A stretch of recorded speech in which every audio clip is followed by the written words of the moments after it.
Jadi para ulama menyimpulkan banyak keuntungan-keuntungan yang didapat oleh orang yang sembahyang berjamaah daripada orang yang sembahyang sendirian itu. Antara lain mereka menyebutkan, pertama, al-masyu ilal masjid, berjalan ke masjid. Amun sembahyang di rumah sorangan kada dapat fadilatnya berjalan ke masjid itu. Nah, kalau berjamaah ada pahala berjalan ke masjid. Maka Rasulullah mengatakan berjalan ke masjid itu setiap langkahnya meninggikan derajat dan menghapuskan dosa. Makin jauh masjid yang dituju, makin afdal, makin banyak pahalanya artinya. Yang kedua, dukhulul masjid, masuk masjid. Masuk masjid dengan niat sembahyang berjamaah itu satu pahala. Namun sembahyang di rumah kada dapat itu. Yang ketiga, i'tikaf.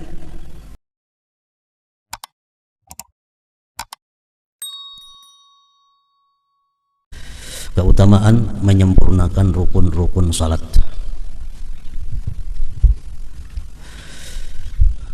Nabi sallallahu alaihi wasallam bersabda, "Mathalus salatil maktubati kamathalil mizan. Man awfa istawfa." Artinya, perumpamaan salat fardu adalah seperti perumpamaan timbangan. Barang siapa memenuhi, maka ia menyempurnakan. Maksudnya, barang siapa menyempurnakan akan timbangan itu, maka dia berhak mendapat ganjaran atau balasan yang sempurna juga.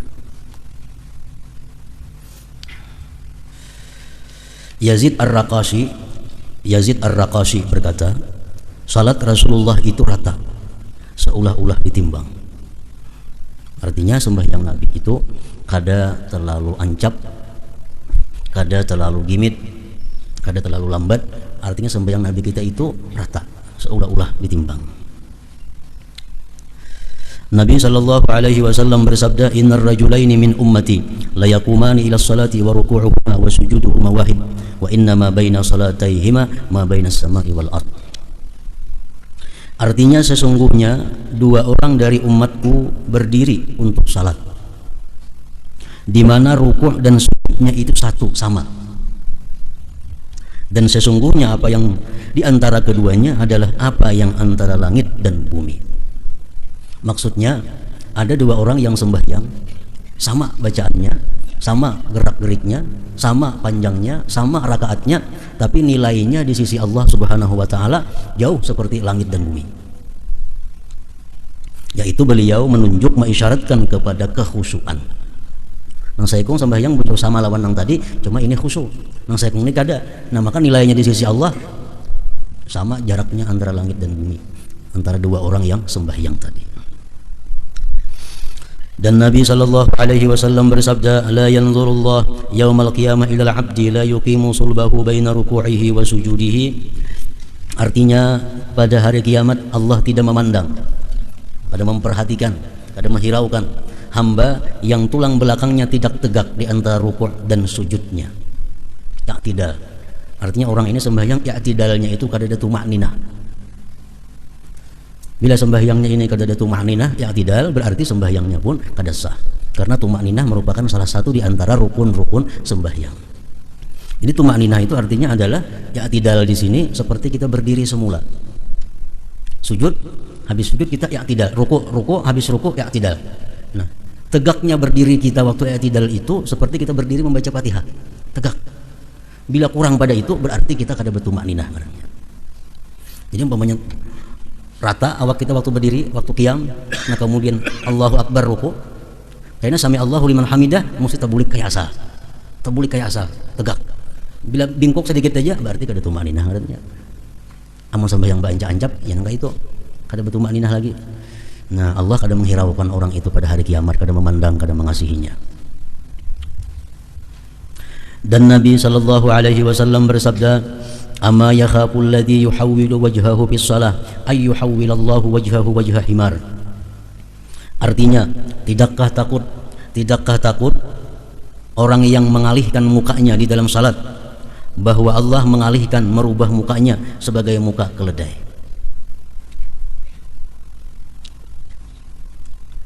Maksudnya orang yang sembahyang itu menoleh ke kiri atau ke kanan. Sembahyang misalnya ada berbunyi nang apakah sebelah situ, nah mencangangi. Itu kan membatalkan sembahyang kalau sekali itu aja. Cuma merusak akan kekhusyuan sembahyang, merusak akan nilai sembahyang. Tidakkah takut orang yang mengalihkan mukanya di dalam salat bahwa Allah mengalihkan merubah mukanya sebagai muka keledai? Artinya, kada takutankah orang yang menoleh sembahyang ke kiri ke kanan itu nah muhanya dirubah Allah menjadi muha himar? Artinya bisa aja orang yang sembahyang hulingang-hulingang itu wajahnya diganti Allah dengan wajah himar. Dan beliau sallallahu alaihi wasallam bersabda, "Man shalla li waqtiha wa asbaga wudu'aha wa atamma ruku'aha wa sujudaha wa khusyu'aha arajat wa hiya bayda musfirah taqulu hafizakallah kama hafiztani wa man shalla li ghairi waqtiha wa lam yusbik wudu'aha wa lam yutimma ruku'aha wa la sujudaha wa la khusyu'aha arajat wa hiya sauda muslimah taqulu dayya'akallah kama dayya'tani hatta idza kanat haitsu syaa Allah luffat kama yulaffu thawbul khalaqu fa yudlabu biha wajhuhu." Artinya barang siapa yang sembahyang dengan salat pada waktunya dan ia menyempurnakan wudhunya, ia sempurnakan rukuknya, sujudnya dan khusyuknya, maka salat itu naik dalam keadaan putih cemerlang sambil berkata, semoga Allah memeliharamu sebagaimana kamu memelihara saya. Dan barang siapa salat di luar waktunya dan dia tidak menyempurnakan wudhunya dan tidak menyempurnakan rukuknya, sujudnya dan khusyuknya, maka salat itu naik dalam keadaan hitam gelap sambil berkata, semoga Allah menyia-nyiakanmu sebagaimana kamu menyia-nyiakan saya. Sehingga apabila salat itu sekiranya dikehendaki Allah, maka salat itu dilipat sebagaimana kain usang, sebagaimana kain usang itu dilipat lalu dipukulkan ke wajahnya orang yang sembahyang tadi. Dan Nabi sallallahu alaihi wasallam bersabda, aswa'un nasi sariqatan alladhi yasriqu min salatihi. Artinya sejahat-jahat manusia mencuri adalah orang yang mencuri dari salatnya. Mencuri salat artinya apa? Kada batumakninah, i'tidalnya kada tumakninah, rukuknya kada tumakninah, sujudnya kada tumakninah, duduk antara dua sujudnya kada tumakninah. Nah, malakasi maancapi sembahyangnya. Ibnu Mas'ud radhiyallahu dan Salman Ibnu Mas'ud radhiyallahu anhu dan Salman radhiyallahu anhu berkata, salat itu takaran. Barang siapa yang memenuhi maka ia telah menyempurnakan, dan barang siapa yang mengurangi takaran maka ia telah mengetahui apa yang difirmankan Allah mengenai orang-orang yang mengurangi takaran. Orang-orang yang mengurangi takaran diancam Allah dengan wailun lil mutaffifin, azab yang sangat bagi orang yang mengurangi takaran atau timbangan itu. Keutamaan jamaah, Nabi sallallahu alaihi wasallam bersabda, salatul jamaah tabdulu salatal fard bi 27 darajatan. Artinya salat berjamaah itu melebihi salat sendirian dengan 27 derajat, 27 kali lipat.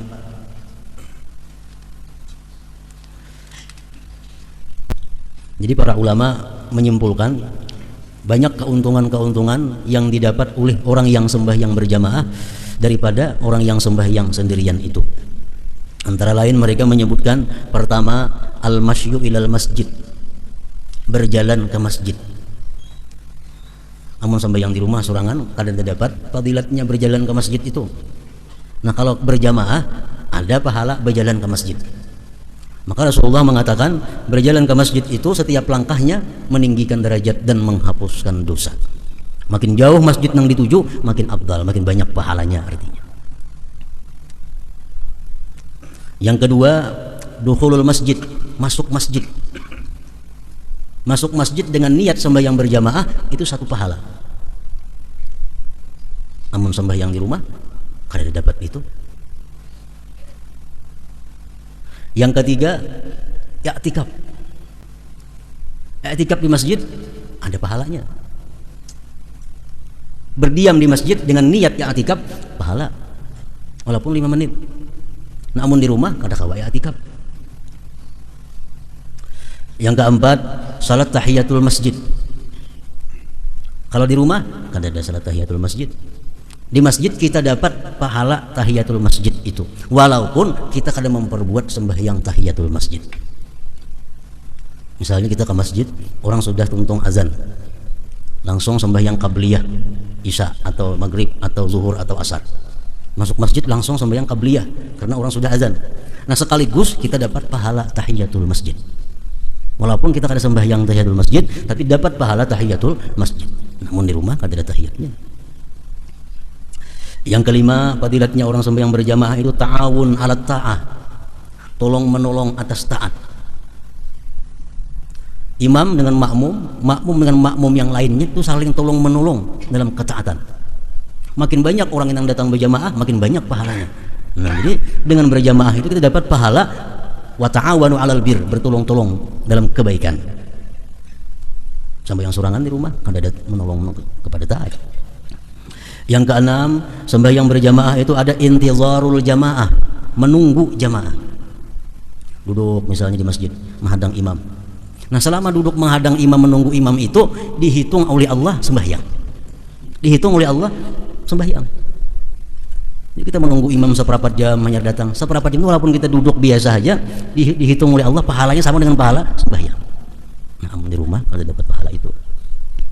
Yang ketujuh, orang sembahyang berjamaah itu istighfarul malaikat, dapat istighfar dari malaikat.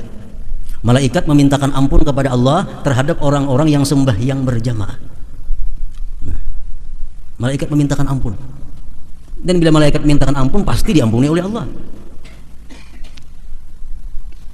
Sembahyang di rumah kada dapat istighfar malaikat.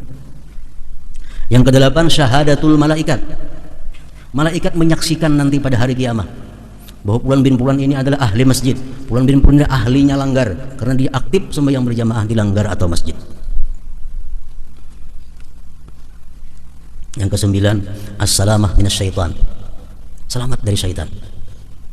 Karena begitu orang kamat syaitan buka sampai ke mana suara kamat itu kada terdengar lagi.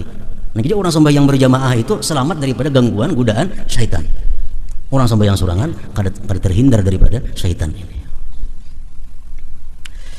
Yang ke-10, taswiyatus sufuf. Ada pahala meratakan saf. Makanya Nabi istawu sufufakum, meratakan saf kamu. Nah, kita meratakan saf itu ada pahalanya. Namun di rumah ada saf sembahyang sorangan. Ke-11, fadilatus safil awal in kana fihi. Fadilat saf pertama. Jikalau dia sembahyang di saf pertama. Rasulullah seringkali mendoakan agar orang yang sembahyang di saf awal itu dapat rahmat.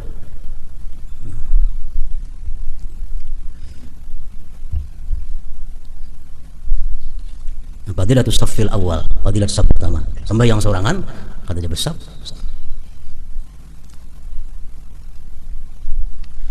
Jadi kalau kita sembahyang berjamaah, misalnya imam Allahu Akbar, kita datang berdua, kita sembahyang di belakang imam. Imam itu di tengah-tengah antara kita berdua. Ini aturan saf supaya dapat pahala saf.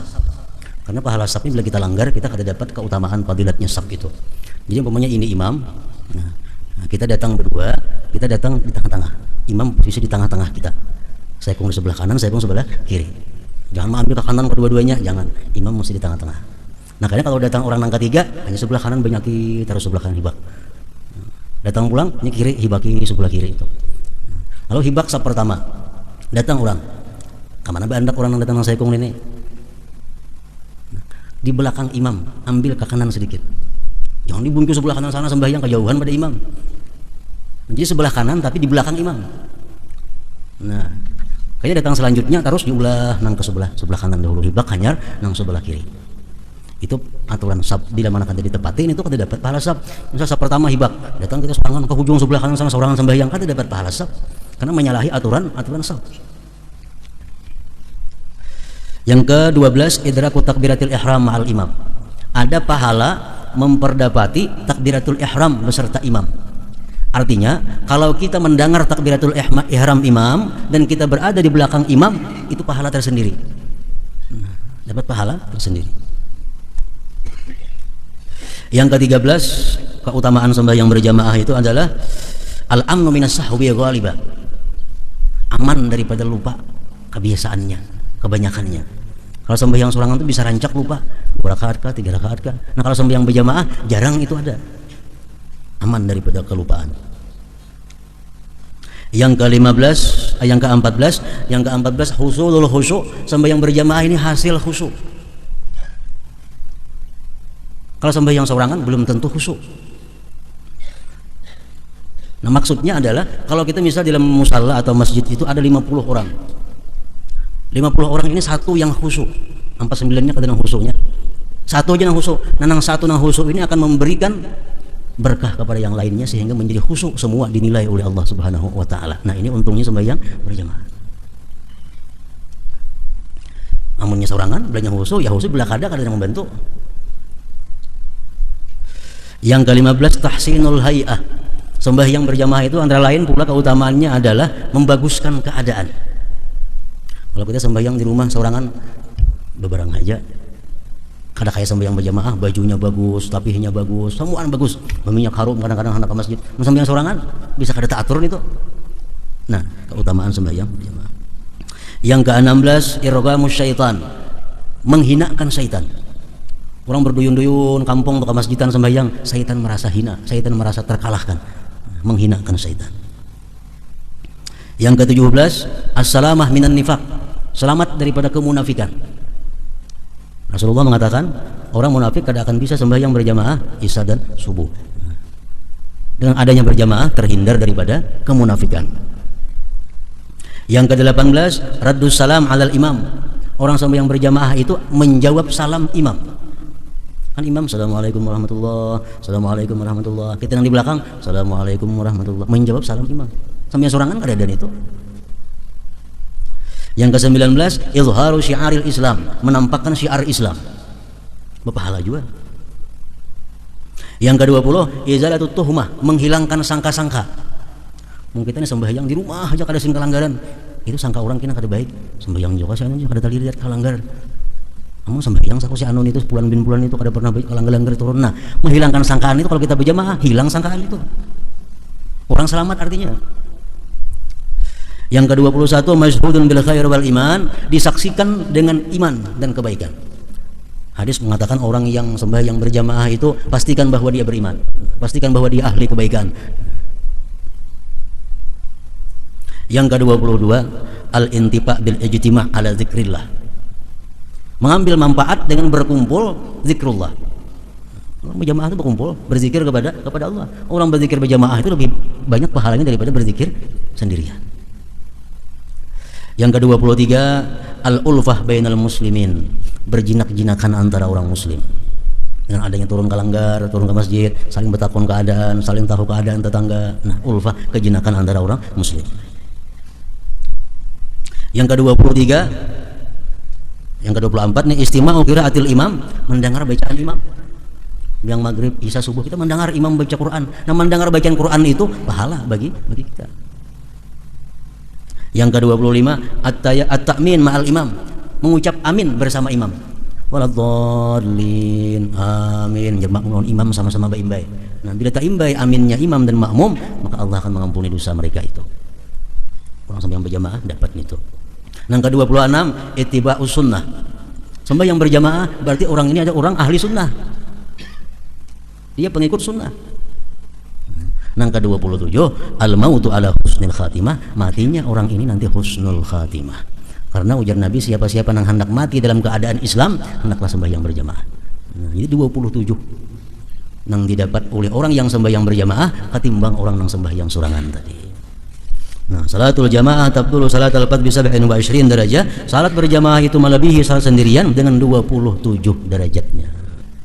Nah, keutamaan sembahyang berjamaah tadi dan ancaman-ancaman bagi orang yang kada sembahyang berjamaah itu ditujukan untuk kaum laki-laki yang balik, berakal, merdeka, sihat. Abu Hurairah radhiyallahu anhu berkata, sungguh telinga anak Adam itu diisi dengan timah yang dicairkan, itu lebih baik daripada ia mendengar azan kemudian ia tidak memperkenankannya. Telinga diisi lawan timah yang mendidih, Lebih baik itu daripada mendengar azan tapi pacang kada sembahyang berjamaah. Dan diriwayatkan bahwa Maimun bin Mihran datang ke masjid, lalu dikatakan kepadanya, sesungguhnya manusia telah pergi. Datang ke masjid kepada orangnya. Lalu ia berkata, innalillahi wa inna ilaihi raji'un. Sungguh keutamaan salat ini lebih saya sukai daripada wilayah Irak. Dan Nabi SAW bersabda, man shalla arba'ina yawman fi jama'atin la tafutuhu biha takbiratul ihram kataballahu lahu bara'ataini bara'atan minan nifaq wa bara'atan minan nar. Artinya, barang siapa yang salat 40 hari dengan berjamaah yang padanya tidak ketinggalan takbiratul ihram imam, maka Allah mencatat baginya 2 keterlepasan, yaitu keterlepasan daripada munafik dan keterlepasan daripada neraka. 40 hari berjamaah kada boleh perai, dan selalu ada di belakang imam. Begitu imam Allahu Akbar, artinya kada masbuk. Nah, kawa 40 hari demikian, orang ini dijamin kada akan masuk neraka dan kada akan menjadi munafik. Dan dikatakan bahwasanya pada hari kiamat suatu kaum dikumpulkan di mana wajah mereka seperti bintang yang gemerlap. Lalu malaikat bertanya kepada mereka, apakah amal-amal kalian? Mereka menjawab, kami apabila mendengar azan maka kami berdiri bangkit untuk bersuci, kami tidak disibukkan oleh lainnya. Bila orang bang ampih begawi berwudu bersuci untuk mendatangi sembahyang berjamaah. Itu di hari kiamat, kena wajah mereka seperti bintang. Kemudian dikumpulkan sekelompok orang yang wajah mereka seperti bulan. Setelah ditanya, mereka menjawab, kami berwudu sebelum masuk waktu. Belum masuk waktu sudah ampih begawi, sudah berwudu. Kemudian dikumpulkan sekelompok orang yang wajah mereka seperti matahari. Lalu mereka mengatakan, kami mendengar azan di masjid. Artinya apa? Orangnya sebelum azan sudah berada di masjid. Nah, jadi kembali tadi bahwa sembahyang berjamaah ini dituntut hukumnya sedemikian itu bagi kaum laki-laki. Kaum bini-bini tadi lebih baik berjamaah di rumah. Nah, lalu andai kata misalnya si bini-bini ini kata ada kawan di rumah, atau kadang bisanya jadi imam, mana baiknya sembahyang di rumah sorangan masing-masing atau umpat berjamaah ke masjid? Di rumah bini-bini tak kumpul, cuma kadang bisa jadi imam. Atau saingannya bini-bininya di rumah, mana baiknya sembahyang sorangan atau ke masjid? Nah, pendapat para ulama-ulama fuqaha mengatakan demikian perinciannya. Pertama, kalau perempuan itu orangnya ajuz. Ajuz itu tuha, artinya 60-an ke atas sudah umur. La yustaha, kada dikapingini orang lagi. Ajuzun la yustaha, tuha, kada dikapingini orang lagi. Ke masjid sembahyang berjamaah lebih baik daripada sorangan.